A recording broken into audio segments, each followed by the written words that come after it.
Olá! Hoje vamos conhecer um pouco sobre as zebras. As zebras pertencem à família dos cavalos e, apesar do que os nossos olhos dizem, elas são pretas com listras brancas.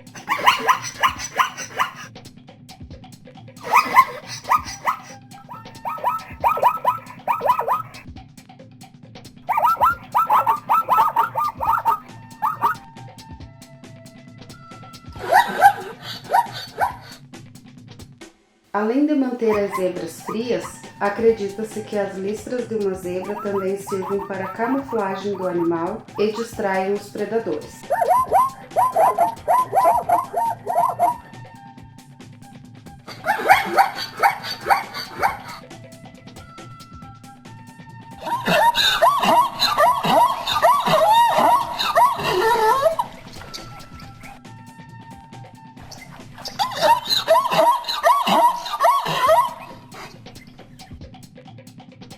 Essas criaturas legais são herbívoros e passam a maior parte do dia comendo capim e folhas.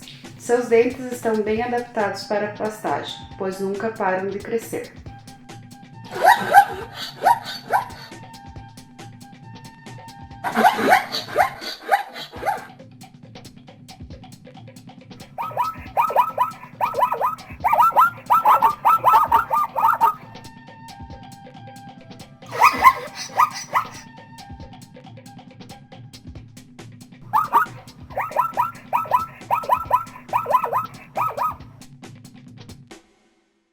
As zebras são animais muito velozes e podem atingir velocidade de até 65 km quando galopam pelas planícies. Isso é rápido o suficiente para superar predadores como leões.